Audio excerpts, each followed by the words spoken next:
անվտանգություն, ինքնիշխանություն, վճռականություն, դիմակայունություն, Եվրամիությանն անդամակցություն, զարգացած տնտեսություն, ուժեղ բանակ, վստահելի դաշնակիցներ, ազգային արժանապատվություն, միասնականություն, համերաշխություն, պատասխանատվություն, օրենքի գերակայություն, անկախ դատարան, կոռուպցիայի մերժում, բարձր աշխատավարձ, անվճար բարձրագույն կրթություն, հասանելի առողջապահություն, արժանապատիվ թոշակ,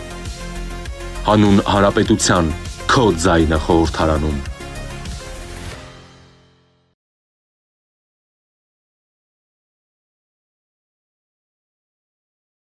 Նախարար շատ հետաքրքիր բան նշեցիք, ասացիք արտաքին քաղաքականության էլիտան եւ ավելի լայն հասարակությունը։ Սրա նորից անդրադառնալու եմ, հարցնելով, թե որքանով է հետաքրքրված լայն հասարակությունը Հայաստանում արտաքին քաղաքականությամբ, որքանով են նրանք հետաքրքրված, որքանով են նրանք հետևում, որքան հարցեր եք ստանում երիտասարդներից, ուսանողներից։ Այդ հարցին կանդրադառնանք։ Իմ հաջորդ հարցը հետեւյալն է. Սփյուռքի հետ է կապված։ Երբեմն իմ հարցերը կարող են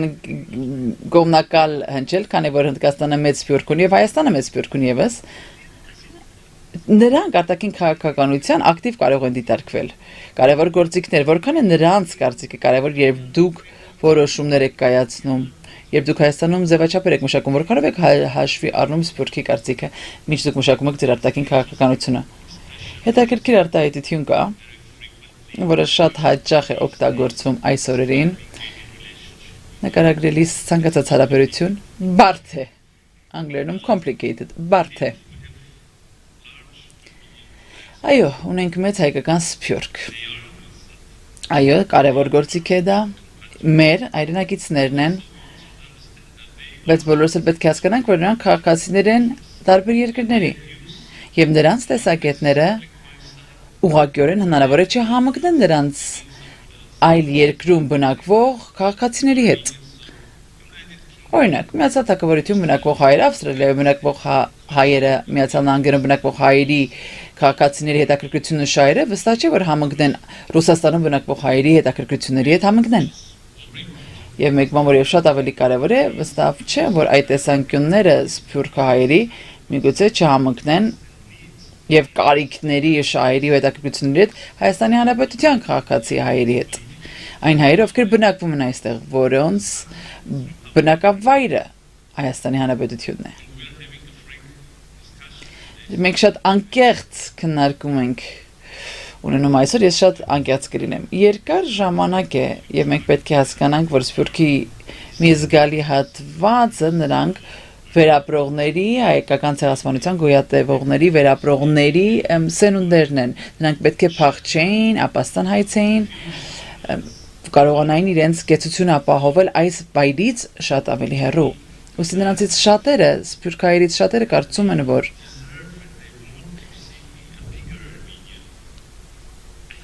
որ նրանք ուզում են տեսնել ավելի մեծ Հայաստան, պատմական Հայաստան, մի Հայաստան, որը որ գոյություն ուներ,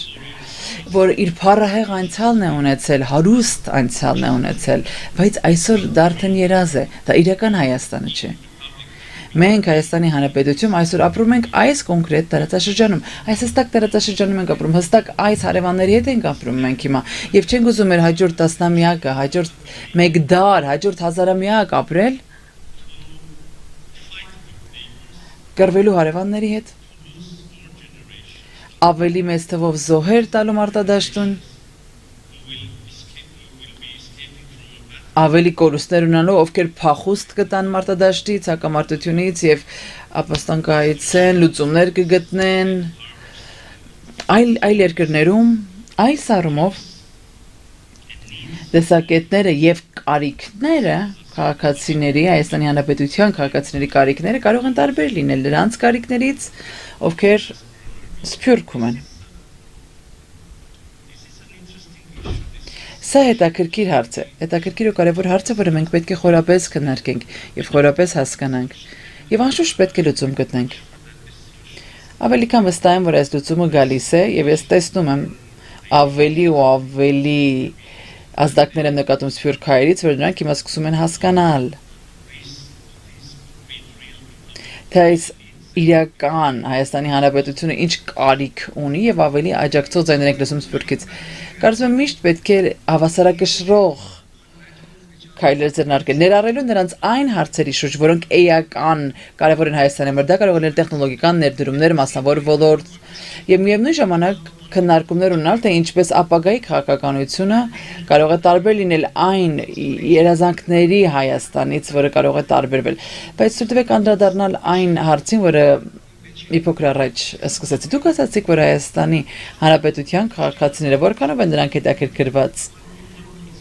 արտաքին քաղաքականությամբ երիտասարդները որքանով են հետաքրքրված ավելին չի կարող լինել այսպես ասեմ գրեթե ամեն քաղաքացի երիտասարդ տարեցները բոլորը ակտիվորեն ներգրավված են Հայաստանի արտաքին քաղաքականությամբ Սա առաջին թեման է, որ քննարկվում է, ամենաթեժ թեման է, որ քննարկվում է խոհանոցներում, ցանկացած հավաքույթներում, հանրային մակարդակով, քանի որ գիտեք, մարտահրավերը գիտեք ինչումն է։ Այն իրադարձությունները, որ տեղի ունեցան։ Այն իրադարձությունները, որոնք տեղի ունեցան այստեղ Հայաստանում եւ Հայաստանի շուրջ վերջին 3-4-5 տարիների ընթացքում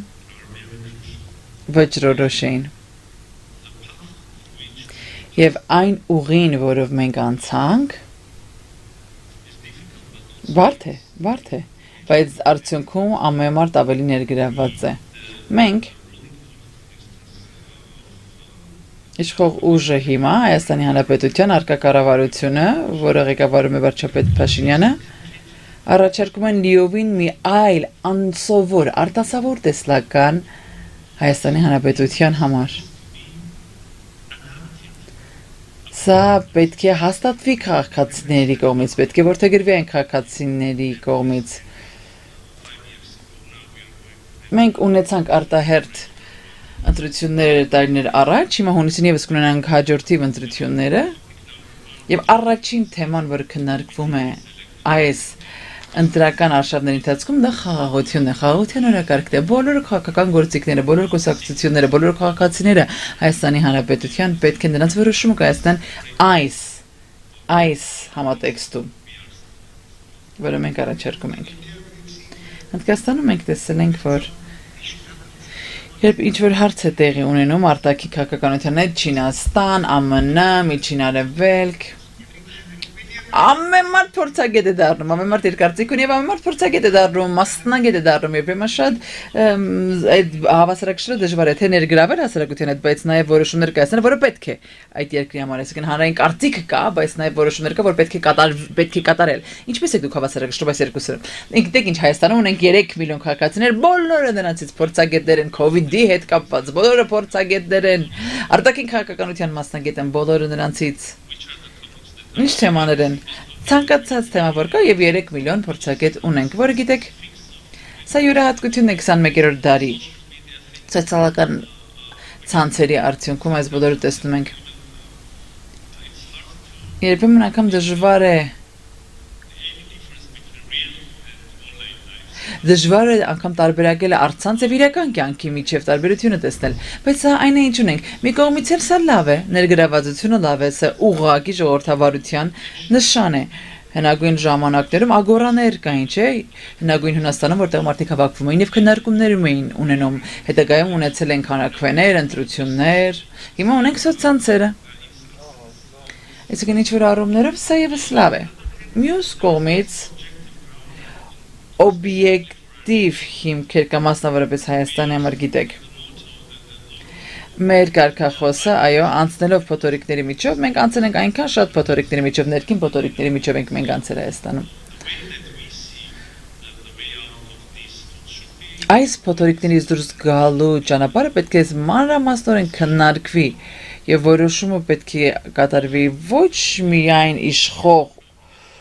ուժի վարչապետի կամ իմ, այլ պետք է լինի սա ամբողջ հասարակության որոշումը պետք է լինի։ Այո, մեկ հարց եւս եմ տալու արտաքին գործերի նախարարին եւ ապա ձեզ եմ տալու հարցերի հնարավորություն, հարգելի ներկաներ, կարող եք ձեր հարցերը բարձրացնել, մենք բարձրախոսից ես կմիացնենք։ Բայց դուք միշտ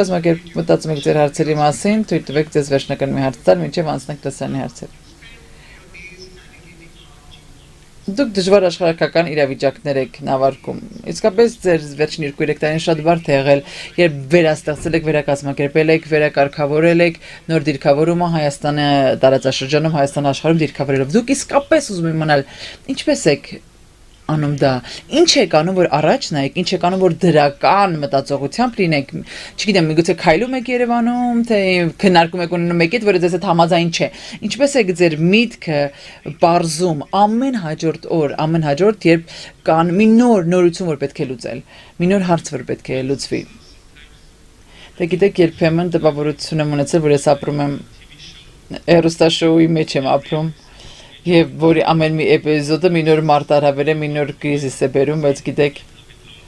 բայց 2-3 տարուց արդեն ավել է 5-6 տարի է, բայց ամեն ինչ էլ կարող եմ նշել, մեր պատմությունը, այնքան շատ դասեր է տվել, որից դասեր ենք քաղել, երկար քայլեր Երևանում, լավ գաղափար է, միգուցե փորձեմ, զբոսնելու դուրս գալ Երևանում, շատ կոմպետենտ թիմ ունենք արտաքին գործերի նախարարությունում, Խիզախ եւ կոմպետենտ քաղաքական առաջնորդություն ունենք վարչապետ Փաշինյանը նրա տեսլականը եւ նրա խիզախությունը գրելու այդ պատասխանատվությունը ունենք բայց այս բոլորը պատասխանի մի մասն են բայց առաջին տեղ այս պատասխանում առաջինը դա հետեւյալն է աղբյուրը նոր գաղափարների լուծումների Հայաստանի Հանրապետության քաղաքացիներն են նրանց հետ մենք միշտ կապի մեջ ենք մասնավորապես վարչապետը անդադար ուղիղ կապի մեջ ենք մենք մեր քաղաքացիների հետ նախկին խորհրդարանական արտահայտ ընտրությունների մասին խոսեցի չի այդ ժամանակ խաղաղություն ունենալը կամ պարզ ինտուիտիվ կերպով զգալը խաղաղության կարիքը այս բառն անգամ ընտրարշավների ընթացքում չէինք օգտագործում մոտ 5 տարի առաջ բայց երբ մենք սկսեցինք մեր այցելությունը տարածաշրջաններին երբ քաղաքացիների հետ հանդիպումներ էինք ունենում մեկ բան կար որը